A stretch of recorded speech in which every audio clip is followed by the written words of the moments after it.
Election always challenging, and একটা competition থাকলেই ভালো। আশা করি একটা ওপেন ইলেকশন হবে, সবাই পার্টিসিপেট করবে, সবাই সবার মতো করে ভোট যাবে। বাট আমি একটা জিনিস করার চেষ্টা করব, যারা আজকের দিনের পর তো বোঝা যাবে যে কয়জন অ্যাকচুয়ালি পার্টিসিপেট করছে। সবার সাথে একটু কন্ট্যাক্ট করে যদি আমরা একটা অনুষ্ঠান করতে পারি যেখানে 76টা ক্লাবকে ডেকে সবাই সবার মতো করে ভোট চায়, ওটা 20 জন হোক বা 22 জন হোক, যতজনই পার্টিসিপেশন হোক, তাহলে একটা জিনিসটা ইলেকশনের একটা সুন্দর ভাইব আসে। এটা আমি অবশ্যই তাদেরকে প্রস্তাব দিব, যদি বাকি সবাই এগ্রি করেন তাহলে এটা হলে আপনাদেরকেও দাওয়াত দেওয়া হবে। তাহলে এটা হলে একটা সুন্দর জিনিস দেখাবে যে সবাই সবার মতো করে একটা স্পিচ দিল বা সবার কাছে ভোট চাইলো। এটা যদি 20 জন হয় 20 জন, যদি 25 জন হয় 25 জন, এটা তো আমি করতে পারবো। জেলা বিভাগ তো আসলে পুরো সেপারেট একটা ইস্যু, এটা ডিসি ডিসাইড করে, এখন তো আমি চাইলেও কাজ করতে পারবো না। আমাকে নিজেকে কমপ্লিটলি জায়গার থেকে সরিয়ে নিয়ে আসছি। এখন এই জিনিসটা পুরোপুরি ইলেকশন কমিশনের উপর। পার্থক্য এটা বলতে পারি যে আমি কোনো চিঠি সাইন করছি না, আমি কোনো কাউন্সিলরশিপ রিটার্ন করছি না।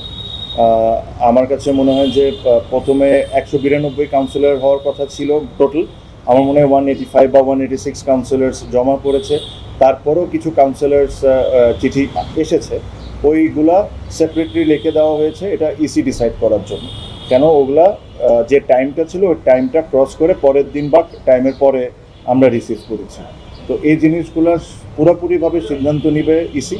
এটাতে ক্রিকেট বোর্ডের কোনো ডিরেক্টর বা প্রেসিডেন্ট বা সিইও তাদের কোনো ইনভলভমেন্ট থাকবে না।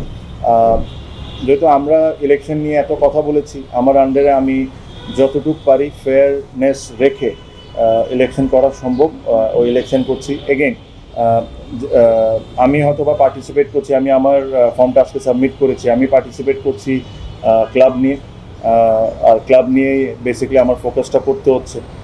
জেলা বিভাগে আপনারা জানেন যে জেলা বিভাগের নমিনেট করে ডিসিসরা, এখানে ক্রিকেট বোর্ড বা অন্য কারো কোনো অবদান থাকে না আনটিল আনলেস যদি আপনি নতুন করে চিঠি সাইন করে পাঠান যে নতুন করে কাউন্সিলর দেন, যেটা লাস্ট টাইমও হয়েছে। সো আশা করি ওই কাজগুলো হচ্ছে না। আমি আপনারা সাংবাদিক আপনারাও একটু খোঁজখবর নিলে পাবেন যে ক্রিকেট বোর্ড থেকে ইনক্লুডিং মি কোনো জায়গার থেকে কোনো তদবির বা কোনো ধার থেকে কোনো রিকোয়েস্ট যে অমুকরে করা লাগবে, আমার মনে হয় না আপনারা এটা খুঁজে পাবেন, কেউ বলতে পারবে। সো এইসব জায়গার থেকে I have given very strict instructions to all my team man যে এইসব ধরনের আমরা কোনো কিছুতে সাথে জড়াবো না। আমরা ইলেকশনকে ইলেকশনের মতো ট্রিট করবো, ইলেকশন যতটুকু ফেয়ার হতে পারে অতটুকু হবে। আমি আশা করব পার্টিসিপেশন যেরকম অনেক বেশি হয়, আমি এটাও আশা করব যারা ক্রিকেটের সাথে, cricket lover, cricket organiser, businessman, anyone যারা বাংলাদেশ ক্রিকেটের ভালো চান, অবশ্যই যেরকম পার্টিসিপেট করেন, আর একটা ভালো বড় নির্বাচন হোক, এটাই আমি আশা করতে পারি। খবরের কাগজ, নিখাত, নির্ভীক, নিরপেক্ষ।